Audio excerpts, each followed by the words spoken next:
WCLN 1170 Radio and Star Vision Cable Channel 16 are pleased to present We Should Know, hosted by J.W. Simmons, an upbeat, informative look at people, places, and issues facing our community. This education-based analysis of issues will remain positive and informative as we consider closely what we should know. Ladies and gentlemen, welcome back. The name of the show is We Should Know. We're pleased to have you again. We've got a very special guest here with us today, and as we have in the past with current Governor Pat McCrory and some other folks with Council of State, we have with us the Lieutenant Governor of the state of North Carolina, Dan Forest. Lieutenant Governor, thank you for taking time for being with us on We Should Know. I told somebody a while ago, I had a special guest on, and they said, well, kind of tell us about the show. So, and maybe David Crabtree will pick up on this. I said it's the redneck version of David Crabtree. So, it's kind of relaxed, everything's good, and we'll just kind of trek along here. But it's interesting, and Lieutenant Governor, this is the first Lieutenant Governor, Republican Lieutenant Governor in 20 years. The second Lieutenant Governor since the 1800s, 1879. And you walk in, you've got an excellent background, of course, wife, 3 children, all the points given here. You're active in your community and church, president of Triangular Leadership Forum, numerous other things that I could talk about that you're involved in. You enjoy sports, all those kinds of things that spell a quality gentleman. Here's the opening question, if you want to take it that way, is let's open this thing by saying, how tough is it to walk in, the first guy in 20 years in this position as a Republican Lieutenant Governor, and it's like all of a sudden all eyes are on you. I can imagine, from Governor McCrory, but looking at the Lieutenant Governor, you also have a huge step here to make as Lieutenant Governor. How does that feel? First, I'd just say that it's, thanks for having me on, by the way, but it was a lot of work to get here. That's really the bigger task. If you look back to 2 years ago, somebody just really walking off the street, no name recognition and no money and no organization. It was really 2 years of a lot of hard work and a lot of people kind of joining behind and jumping in. And so it took a lot of effort just to be in this place. But then getting here, as I tell everybody, winning's better than losing, especially after you work that hard, but then you have to get down to work. And I think we have a great opportunity as Republicans being in control of the House and the Senate and the executive team, and you have to lead boldly and courageously, but you also have to do that responsibly and effectively at the same time. And so, there is no transition in state government. You think there's this kind of organization that comes out and tells you how to transition and what to do, and we were there for several weeks and still finding out about boards and commissions that we serve on, and still finding your way around and those types of things, and taking control of an office and just the logistics of getting an office set up. Those are big deals, and that's really how we've spent probably 3 weeks of our first 6 weeks, and then we started diving into the State Board of Education, the North Carolina Board of Community Colleges, North Carolina Board of Economic Development, the Military Affairs Commission. Now, these things we take seriously, as well as obviously working with the governor. This is a relationship that hasn't always been close in years past with governors and lieutenant governors. And in fact, the previous lieutenant governor and governor never met. And Governor McCrory and I meet on a regular basis. So we meet every other week, and we talk in between, and we sit on the Council of State together and those types of things. So everybody's kind of filling out the relationships right now, and how does the communication work and those types of things. But it's all good. It's a lot of people working really hard, and it's changing of guard is always a difficult task. You opened up to several questions. You touched on several that I wanted to kind of get to anyways.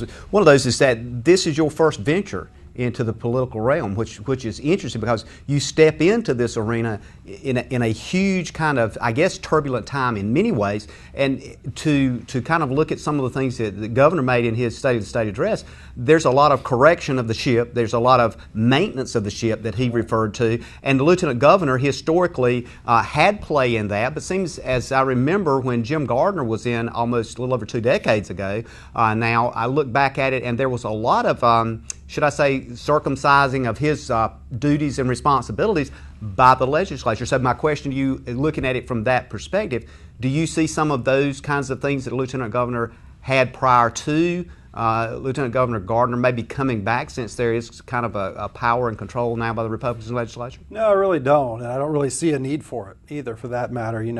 Controlling the legislation in the Senate, Phil Berger does a great job with that as a president pro tem, and a lieutenant governor has to decide how deep do you want to be in the legislative side of the business versus the executive side. And so, my gifts and abilities as an architect are really mostly fall on the executive and administrative side of the duties, and that's what I enjoy doing. So we don't come to the seat with a lot of power, but you come with influence, and you really use that influence to make the job what you want it to be.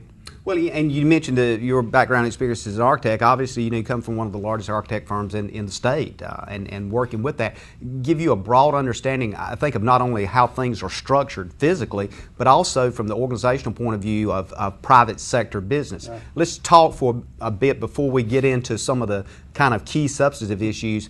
This idea of private sector template being placed over public sector bureaucracy, and there's a lot of squirming and a lot of kinds of things going on when that happens, and I think we've already seen some of that occurring. Is it going to fit? And if it doesn't fit, can we force it? I don't think you have to force it. I think you may have to make adjustments along the way, and I think that one, you mentioned my architecture background. Architects are visionaries and planners and creative problem solvers, consensus builders, all gifts and skills that are very effective in politics just as they are in architecture or the business world. Artist as an architect. Yeah, somewhat. Yeah. And so our problems are very complex, and so finding in this time when the revenues are short for just about everything in state government, you need to find creative solutions to the problems we have. So the governor and I both are very passionate about bringing a business-minded approach to state government, and as you take over the executive branch after a couple decades, and you realize that every rock you overturn, there's a new challenge that you're facing. And so the secretaries that were put into place in Raleigh come to Raleigh, one, making great sacrifice, because most of them are leaving their businesses behind, they're leaving their salaries behind, and they're coming to say, we want to be a part of the solution. So they're bringing that business-minded approach to government, which hasn't been there in a while. They're bringing processes and methodologies to Raleigh that haven't been there in a long time. And they're bringing a customer service mindset as well, saying that, we work for you, the people of North Carolina. We're here to serve you. That's why you hired us, is to serve you, and to do that in the most responsible way possible. And so we believe that is running government like a business. And interesting, you mentioned looking at the structure of the lieutenant governor, he's been referred to as kind of the vice president is to the president of the United States. That position is referred to also as the liaison with the governor. In essence, in the absence of the governor, you're kind of referred to as governor. So it is a huge position for you to be in. And I guess if Governor Curry is traveling on economics or whatever, you are then taking that seat and responsibility for governing the state. Is there any pause that you have when you think about that role, stepping into it, especially with the number of disasters, the tornadoes, the kinds of things that happen on the coast? Is there things that just really give you pause and think, wow, look at the mantle that I'm carrying here? Well, we certainly take it seriously. I mean, we spend a significant amount of our time every day learning and dissecting, demystifying, if you will, government, trying to figure out how all the pieces and parts work. God forbid it ever did happen that something would happen to the governor, but it's happened 5 times in our state's history, and so it could happen again. The odds are certainly against it, but we take it seriously enough to spend a lot of time doing that. And tomorrow, in fact, there's an emergency preparedness exercise that Council of State and the secretaries, we all go down to the emergency, the disaster relief effort, the headquarters, if you will, and we walk through what it's like to go through an emergency in the state. We're going to be simulating a hurricane. And so that's part of what you do. The governor has had the opportunity to leave the state, I think 3 or 4 times already since he's been there. And so, when he leaves, then you have to be ready for anything that could happen. So it doesn't give us pause, but it certainly makes us aware of the gravity of the situation and knowing that you better be ready. Well, and I think that's very important when we look at that. So let's, I guess, kind of get into some of the things that I think is you hear buzzwords and conversations about, and some of those I want to talk about in general or in specific as much time as we can allow for it. But one of the first things that comes to mind, and I want to kind of brush this because it's a national issue, it's a big issue, especially in eastern North Carolina, and that's the whole issue of immigration. From where you sit and from the window you look out at, which is a very high window and a lot of vision you've got, where are we at with immigration in North Carolina, and what should we be thinking about? I mean, when we look at it not only from a sense of government, but when we look at it from the sense of the structure of the political parties in North Carolina, there seems to be some doors that need to be opened politically from the Republican Party, if you look at numbers, and the other side from the administration of what we do with immigration. I mean, it's the buzzword right now of, as you know, in state media. I won't even get into the whole issue with identification cards and the color of them. That's a whole other thing. But let's just talk about that in general. Just get some comments from you on that. Well, I think when you talk about immigration, you need to separate immigration from illegal immigration. I think everybody in North Carolina that's a business owner, whether you're in the agriculture business or whether you're in the home building business, you want to hire legal workers and you want to have a pathway to be able to do that, a cost-effective and efficient pathway. And right now our immigration system works against us in many ways. It works against our business owners to be able to do that. So we need overriding immigration reform in America. Whether that's going to come out of Congress or not, I'm not sure really what they're going to decide. They're bantering it around right now. The plans that they're bantering around are amnesty plans. And nations all over the world have tried amnesty, and it's backfired on them every time. California tried amnesty with President Reagan at the time, and so we know that doesn't work. So you have to have a plan that says there is a guest worker program, a migrant worker program that's cost effective especially for our agriculture and our construction industry, and allows the number of workers to come when they need them and as they need them, because it's a just-in-time type of proposition for these business owners. So that needs to happen. But we need to constantly separate the terms of immigration versus illegal immigration, because they are very different terms. And what happens in the media so often is they use the term immigration when what they mean is illegal immigration, or immigrant when they mean illegal immigrant. So I'm a rule of law guy. I believe that people should be here by the book and they should be obeying the rule of law of America. And if you're breaking our rules, then that needs to be addressed through the law. And so there's a lot of issues there that need to be addressed, but we need to do it based on our Constitution and based on our rule of law.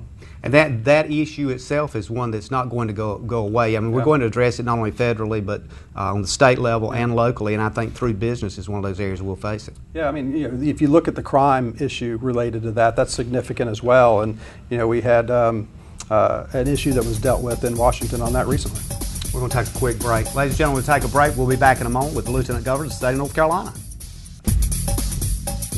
Ladies and gentlemen, welcome back. We've got an interesting show for you today. The name of the show is We Should Know. Again, thank all those sponsors for this show, all the folks that listen to us each week. And again, thank you for those comments. You continue to email us. Remember, you can email us at weshouldknow.edu@gmail.com. That's weshouldknow.edu@gmail.com, or like us on Facebook at We Should Know.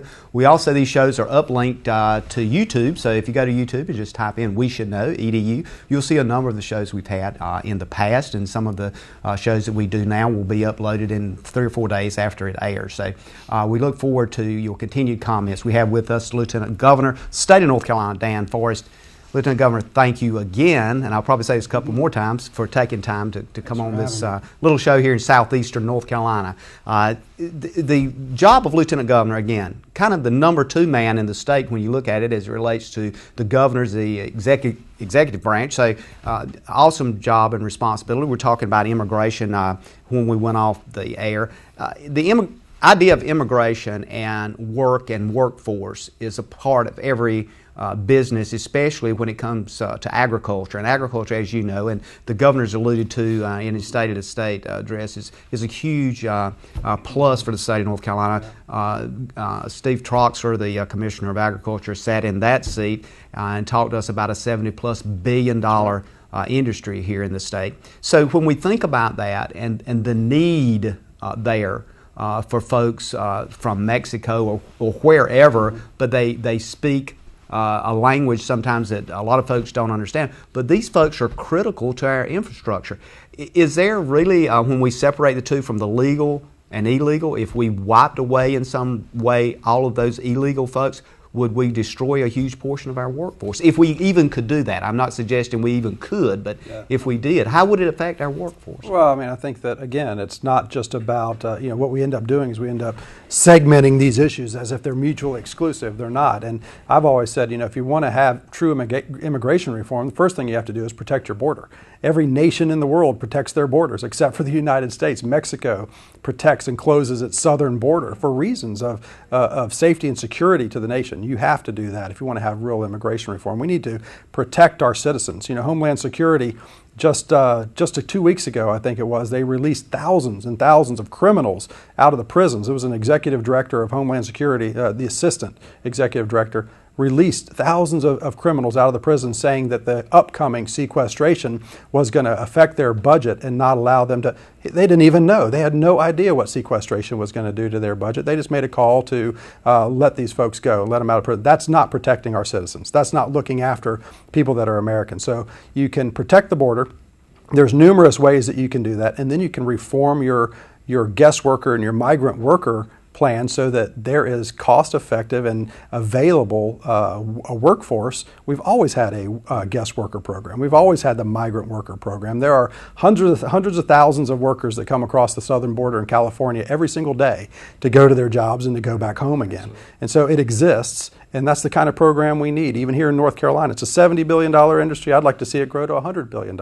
It needs to be larger than it is, and we're working on that in a lot of directions, from not just immigration, looking at it from immigration, but looking at it from a regulatory reform issue and a tax reform issue and all those things, getting government out of the way so that the agricultural industry can grow. Absolutely, and I started with immigration, and as we transition here to education, I intentionally started with immigration because it is part of our education package here in North Carolina. Most any superintendent, especially in eastern North Carolina, schools will tell you that the huge number of Latino population of students that are in classrooms that have trouble with English also has a huge impact on the teacher in their ability to get that bridge that barrier of communications. So we're looking at some schools now up to 40, 50, even more percentage of Latino students in that classroom. All that being said, what do you see future of education? Because we've talked about charter schools. We've kind of opened a door in that area. There's a tug of war that exists as to whether that's good or bad, and the discussion could go on for days. We could talk about that for days. But talk about education for a bit and maybe tag the immigration issue with education as well. Well, I mean, just a tag is it costs our state $1 billion a year to educate the children of their parents who come here illegally. That's just on the illegal side. That's $1 billion a year for education. It's a massive issue.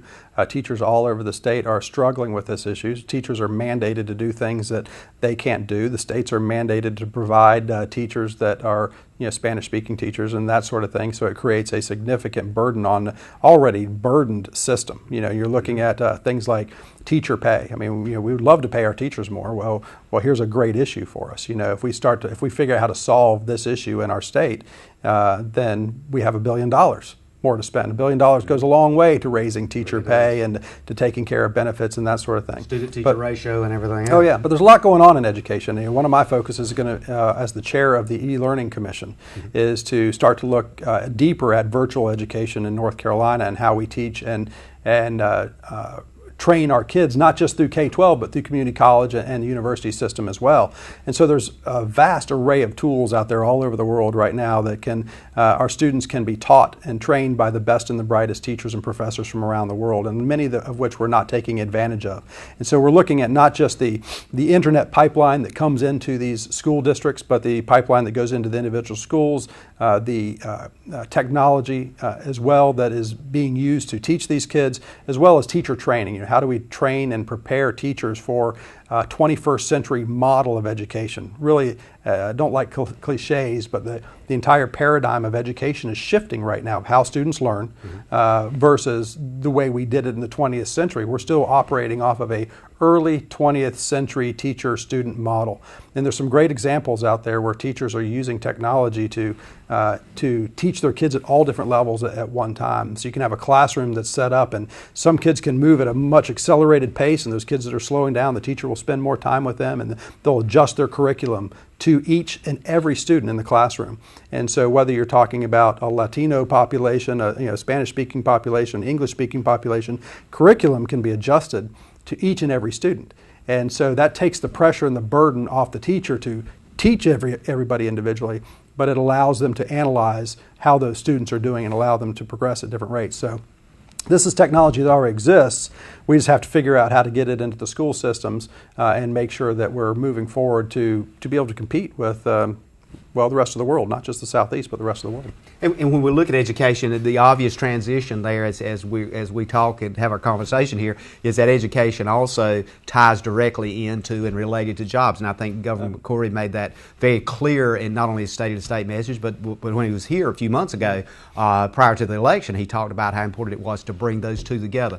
Education, jobs have got to network, and the education has got to start fitting what jobs are. So if we look at that from that advantage and that point, we're also looking at this kind of Ivy Tower mentality of what education is, in particular liberal arts, and there are those thousands of people who've done well with liberal arts, but the other reality is, what do you do with that once you get out? So how does that tie in, and how do you see the fit with that as we move forward with public school education, moving into two-year community colleges? Well, one of the greatest, in my opinion, community college systems in the country here, usually looked at by others, but how do we network that together and make it somewhat of an even playing field, especially financially? Well, there's a lot of things that can be done. One, the CTE legislation that was passed for career-ready track education diploma for high school students. That was sponsored by Senator Tillman. I ratified it as long as a speaker, and the governor signed it into law. And so that is out there now, that the students have two tracks, a college-ready and a career-ready track, which takes them at an early age and starts putting them through more vocational or job training skills, sends them into the community college or into a university, and then out in the job and the workforce. The other piece is we have an apprenticeship program in North Carolina. It's run through the Department of Labor, and not many people know about it at all. But I call it the great equalizer. For years we've said, here's the 4-year degree for our university system, and this is what you're trying to attain. And down here's a community college degree, or a work type degree. Whether it's a journeyman certificate or whatever it happens to be. And so what we're seeing now is you can come out of this 4-year school with $80,000 of debt and no job, and that happens every single day at a good price school. On the apprenticeship side of things, these kids are handpicked at the 10th, 11th, 12th grade. They work for a company. The company pays for their entire education through community college. They get a degree, they get a journeyman certificate, and then they get a job making $60,000, $70,000 a year when they get out of school, and they have no debt. And we're really spending a lot of time focusing on the apprenticeship program in North Carolina, and we believe there's models like South Carolina. One of the things that South Carolina does, for instance, is offer a tax credit. They have a $1,000 tax credit for every job that's created through the apprenticeship program. So people are flocking to this apprenticeship program. And if you look at the cost of that, say, what does it cost to create 3,000 jobs through an apprenticeship program versus bringing 3,000 jobs to North Carolina and giving some company $30 million worth of incentives to do it? I would say that the apprenticeship program works out to be a much more cost-effective means to create real jobs for these people, not just hypothetical jobs of going to college and hoping that something's on the other end. This is a real job that's there and it's waiting for these students. So we need to marry the apprenticeship program with our high school students and get that message out pretty quickly to businesses across North Carolina that this is available to them. How do we get into this idea that we need to get folks ready to want to work versus not working? There's a sense, I think, out there that we have a number of folks that maybe just don't want to work. What do we need to change to recreate that spirit, if you will, of employability? Well, I think that it's our unemployment insurance has really taken us the wrong way in America, where perhaps the time frame has been too long, perhaps the money has been too much to allow people to really be able to sometimes take a vacation for a couple of years without having to really even go out and look for work. And we met with businesses all across the state that would say, we have jobs available, good paying jobs available. People come in, apply for those jobs, and then say, no thank you, I'm on unemployment, I make more on unemployment, so I'm just not going to take the job. Well, that's not the way the system was intended to be. It was supposed to be a safety net for people that really did need it. And there's a lot of families out there hurting that really do need that safety net. But there's also a lot of families out there that don't necessarily need that safety net, and there's jobs available. We need to make sure we're matching those people with the jobs. There are systems and tools, again, from a technology standpoint that allow us to do that today. We're just not doing it. And so we need to make sure that that does happen. Okay, well, we're going to take a break now, and we'll come back in a moment. I want to discuss further about the taxation issue and how important all these things ties into revenue, because revenue is what the state runs on. Ladies and gentlemen, we'll be back in a moment with We Should Know. Stay with us. Ladies and gentlemen, welcome back. The name of the show is We Should Know. If you're driving around the road listening to us, if you're at home watching us on TV, you may want to quickly call a neighbor, a friend, a family member, tell them to tune in. We're talking to the Lieutenant Governor of the state of North Carolina, Dan Forest. If you hadn't met Lieutenant Governor Forest, great guy to talk to. We've had a great first half of the show discussing a number of issues facing North Carolina and some observations on his part. Again, Lieutenant Governor, I will thank you again for about the second or third time and probably hear that again. As we talk about these issues, one of the things in the state, or three things in the state address that the governor talked about was the economy, education, and efficiency. And of course, when we talk about efficiency in state government, there's a number of issues come up. And I was very interested to note that in his comments, he talked about the state motor pool. And one of the phrases, as I recall, was he talked about the number of vehicles and a tracking system. And then the next word I remember that he used was right-sizing vehicles, basically for the job they're doing. You know, when you look at that, that's probably not something that mainstream media is going to zero in on, but that's several hundreds of thousands of dollars that he's talking about saving. Now, you know, most of the time when we talk about government, we talk about billions or trillions of dollars, but those little caveats like that is part of what you guys look at. Is that correct?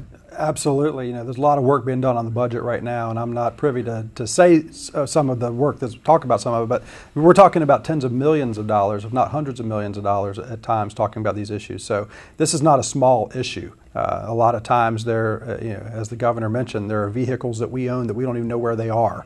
We don't know who's using them, and we don't know for what purpose they're being used. I'm not saying that's happening all day, every day by everybody, but that does happen. And so just like anybody running a good business, you need to know what your inventory is, not just of your cars, but of your computers, of your technology infrastructure, and all these types of things. And so there are efficiencies across the board. You know, right now, we can't even communicate with our state employees. We have 90,000 employees in the state of North Carolina. There's no means to communicate with all of them at one time. There are all these silos of technology. You know, every agency has its own proprietary technology system for the most part. And central ITS is one thing, and the universities are another, and the community colleges are another, and they're not linked. We've hired a great Chief Information Officer, and a man named Chris Estes, who again comes from business consulting background, and he is bringing some sanity to the craziness there, and hopefully we'll be able to overhaul our IT system, but it's going to take a lot of time. And it's going to take money to do that. And these are things that cost you political capital. They don't gain you political capital because, you know, nobody really cares outside of government how it works. They just want it to work. But that's not working right now. And so these things really have to be done over time. And again, our job is to be stewards of what is yours. This is your tax dollars that we're talking about, your money. And from an efficiency standpoint, you know, I believe that every taxpayer should know where every dollar they send to Raleigh goes. It should be complete transparency. All budgets should be line itemed out down to the very dollar. So that's when you get true accountability in government, is when the people can see where their money's going. When you look at accountability and you think about money and you look at saving money, and then as you said, you don't build a whole lot of capital, but the governor also made a statement, I keep referring to some of the things he said because that's kind of stuff that's there that you can pull apart. But he also talked about seat warmers with state employees as well, that we need to look at that. At the same time, in his next breath, he talked about how important those folks was and the ability to attract, you know, high quality, skilled folks. That all gears and builds itself around revenues. Where do you see us going, and where is our source of revenue? You know, we've looked at taxation from the sense of ad valorem of property taxes with counties, and then you look at the generation of taxes, sales tax and so forth on the state level. What other things are happening that we're missing? And I have dialogue with folks all the time. Say, well, why don't they do this? Why don't they do that? And all these things, some of them have fruit, some of them are not, you know, bearing fruit. So what are we looking at for revenue? Let me back up, if you will, Okay. just a couple Sure, statements prior, you talked a little bit about employee morale and the employees, and the good ones and the bad ones, the ones that want to be, the ones that don't. And I think that one of the things that we've started doing, we did this week one, is we started traveling around to the agencies and departments, and I literally walk the halls and I walk into every office and every cubicle and I shake their hands and I say thank you for your service to the state of North Carolina. We appreciate what you do. We appreciate the job you do.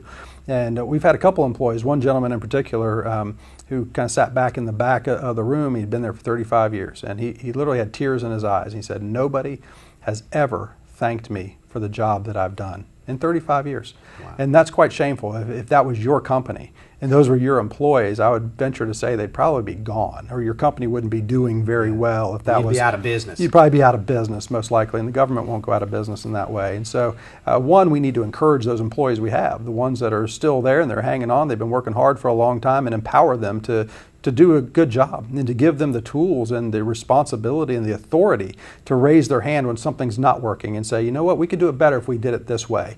And I think you're going to find a lot of efficiency in state employees when you start to do that. And then there's employees that really don't work hard and may not want to, and they can find the door and go find a job that will satisfy them somewhere else. But we need to get the most out of our employees. Turning the corner a little bit on the tax situation, you also mentioned there are things out there that don't work and don't bear fruit. We have to identify what those are, and we need to, every time that there is money or government revenues, your money, that goes to any kind of item within the budget, we should be tracking that and saying every year that agency or that department should have to justify that cost. Say this is what is being gained by the people of North Carolina for that expenditure. So we need to make sure that's happening as well. So on the tax system, everything's on the table right now. Senator Rucho, he's the chair of that committee that's going to be dealing with tax reform, and he's really laid everything out there. He said, I'd like to eliminate the personal and corporate income tax in North Carolina. The states that have done that around the country are the states that are doing the best economically right now. They're the places where companies are moving to. They want to set up shop there, and they want to grow their businesses in those states. And we need to emulate that. Whether we get there this year or not really doesn't matter to me.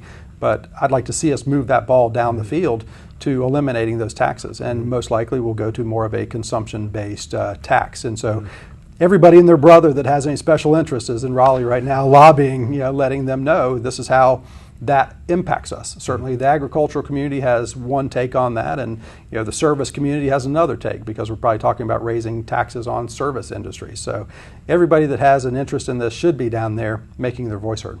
Okay. When we talk about this, one of the things that comes to mind is really what I hear you saying is that this administration is looking at changing the entire culture of state government to maybe think in a different way. And my obvious question to that would be, is there enough time? How much time does it take? I mean, I guess in private business, obviously you can go in and say, okay, guys, we're going to do A, B, C, or D. But within government, as you just mentioned, there's certain kinds of sway you have to have when you go in to deal with these issues.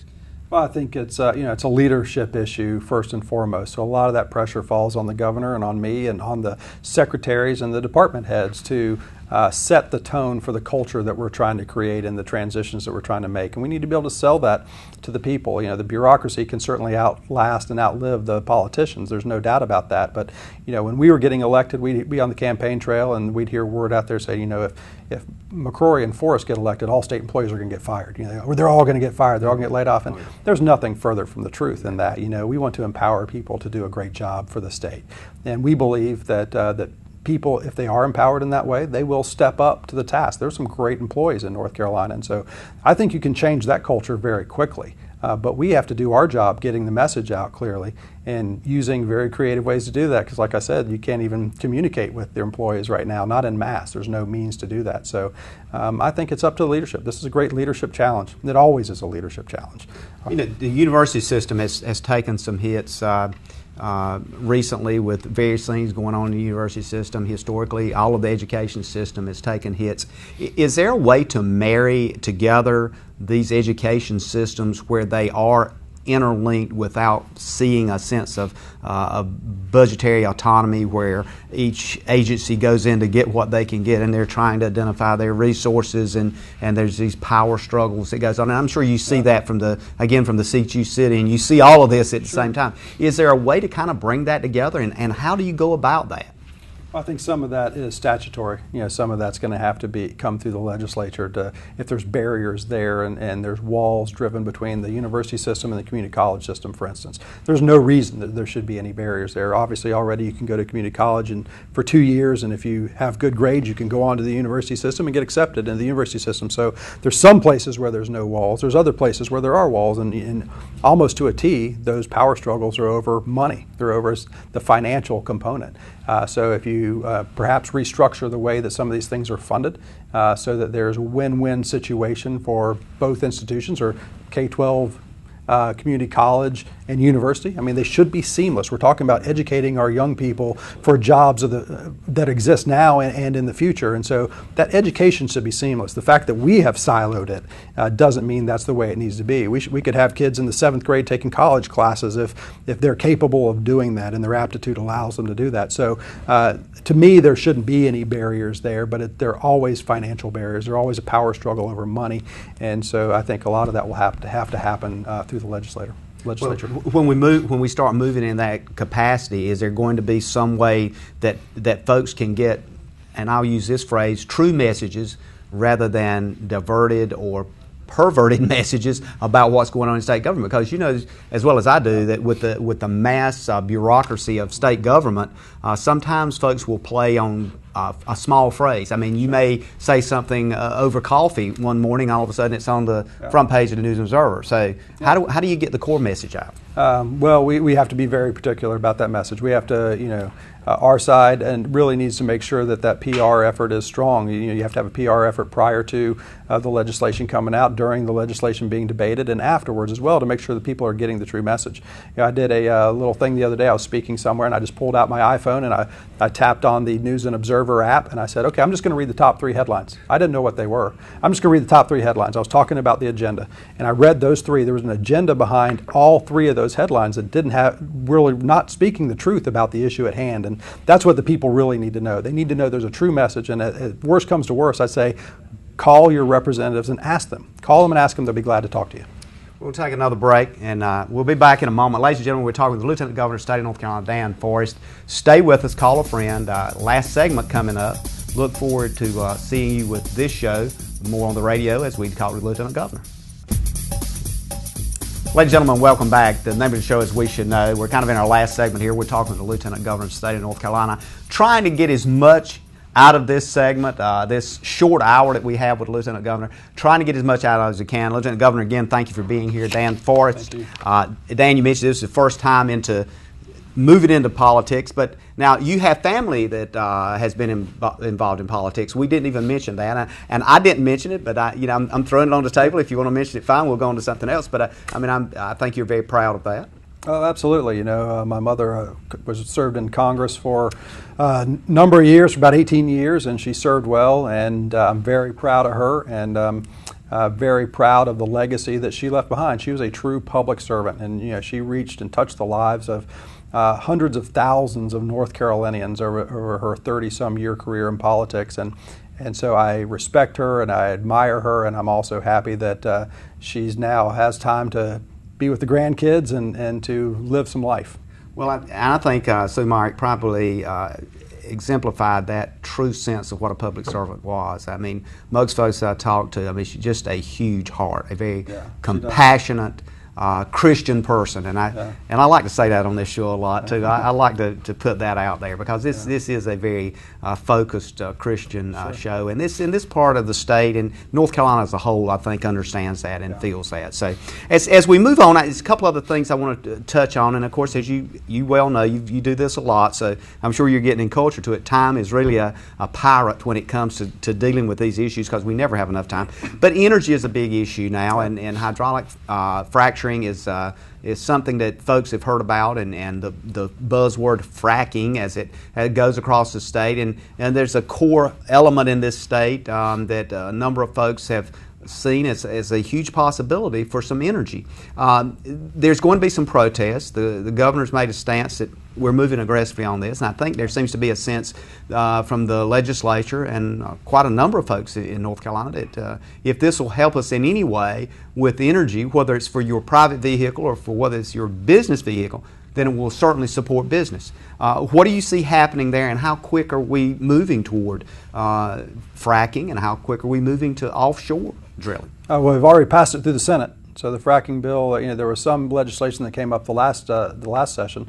In this session, we passed another bill to open up the opportunity to explore and to produce and to create jobs in North Carolina. That's really what it's all about. Fracking has become a four-letter word because of the opposition to fracking. It sounds bad, I like the term deep well stimulation. I mean, it's really stimulating the gas to extrude it from the ground. And this has been done over 1 million times. There's over 1 million deep wells that have been drilled. Not one lawsuit has been won for water contamination ever. It's been done for years as well. So this is not a new thing by any means. And everybody wants to be environmentally safe. Everybody wants to take care of the environment. There's nobody that wants to pollute the water system. Whether you're Republican or Democrat or Libertarian, nobody wants to do that. Especially business. Especially business. They know. I mean, listen, these guys know that the first time a lawsuit comes up where somebody's polluting the water system, they're going to be shut down, and the whole industry may be shut down, so nobody's going to do that. But this creates tens of thousands of jobs, if not hundreds of thousands of jobs. Pennsylvania, Colorado are already have created hundreds of thousands of jobs for this industry, and the average pay in that industry is $93,000 per job. That's not chump change anymore. So these are good jobs as well. And so the issue right now is dealing with things like property rights and the environmental lobby and that sort of thing. But we're getting there, and I think that as soon as we do, we're going to see that vein of gas in Lee County is going to produce a plentiful abundance of energy, and it's going to create a lot of jobs instantaneously in our state. Do you see that happening within 2 years, a year? I mean, I'm thinking in terms of a pipe going in the ground. Are we looking at 4 years up the road, or 3 years? I don't think it'll be that long. I think you'll see it quickly in the next couple of years start to take effect. There's already a pipe in the ground right now in Lee County. So, we've been down there and witnessed it. We've seen it opened up just a fraction. They opened this well up, and it's literally blowing foliage down 100 yards away. So it has a significant amount of pressure, gas pressure in that well, and so I think you'll see wells being drilled pretty quickly. When we look at our overall energy source, and when most folks identify with what they see on that gas pump each day, when they go by, they'll see a number up or a number down, and 350 is easily becoming the norm now, in some cases bumping around 4. Just a few years ago, that was unimaginable. Will this somehow impact that price at the pump? Sure it does, yeah. I mean, natural gas prices impact all other forms of energy. As natural gas prices are continuing to decrease, we're seeing that become a more viable form of energy for all types of things. So I think you're going to continue to see that impact the price of the pumps. You're already starting to see natural gas vehicles being adapted in North Carolina. People are doing that right now. And so I think it'll be out there competing with electric cars and gasoline cars not too far down the road once we drill and produce here in North Carolina. That's something that we really need to do. I believe that we can be the #1 state for energy in America. You see state vehicles moving to that type gas? Sure, why not? I mean, I think if we have an abundance here and we can prove that it's cost effective to transition our cars over to natural gas, absolutely. If it saves us money, we should do it. Absolutely. Transition to another thing quickly here on health care.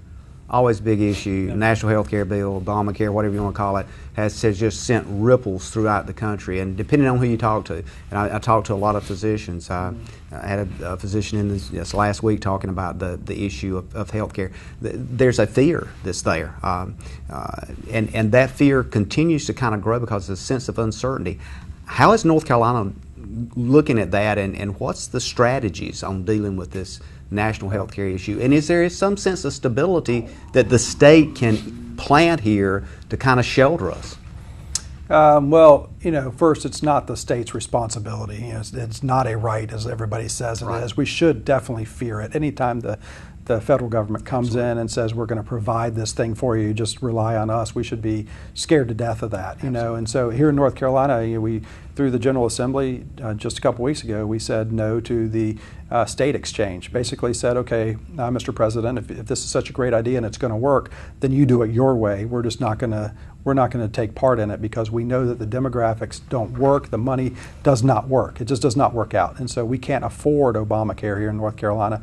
We also said no to expanding Medicaid in North Carolina as well. But again, it doesn't work out. The finances do not work out on this issue. We identified like $1.6 billion worth of fraud and mismanagement within North Carolina DHHS, and now they're coming and saying you need to expand Medicaid. Well, wait a minute, we got to take care of this issue of $1.6 billion first before we would ever think about that. So we have to get our own house in order. DHHS is a mess. It's another story. We could talk about it for hours.